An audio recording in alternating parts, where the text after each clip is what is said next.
করুন, আজ থেকে হাজার হাজার বছর আগের এক পৃথিবী।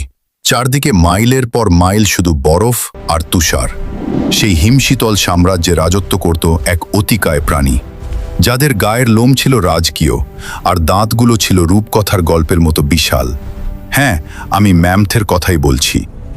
ম্যামথ শব্দটা শুনলেই আমাদের চোখে ভাসে আজকের হাতিদের মতো দেখতে একটা প্রাণী, কিন্তু এরা ছিল হাতিদের চেয়েও অনেক বেশি শক্তিশালী এবং প্রতিকূল পরিবেশে টিকে থাকার জন্য তৈরি।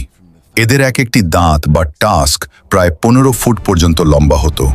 ভাবুন তো একবার, আপনার ঘরের ছাদ থেকে উঁচু। এখন প্রশ্ন হলো, এত ঠান্ডায় ওরা টিকে থাকতো কিভাবে? প্রকৃতি ওদের দিয়েছিল এক দারুণ উপহার।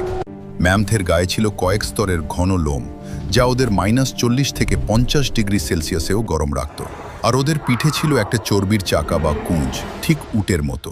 যখন খাবার পাওয়া যেত না, তখন এই চর্বি ওদের শক্তি যোগাত। এখন প্রশ্ন, শক্তিশালী সম্রাটরা হারিয়ে গেল কেন?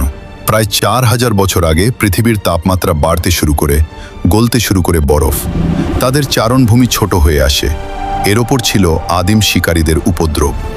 আবহাওয়া পরিবর্তন আর শিকার, এই দুইয়ের চাপে পড়ে ধীরে ধীরে পৃথিবী থেকে বিদায় নেয় এই রোমশ দানবরা।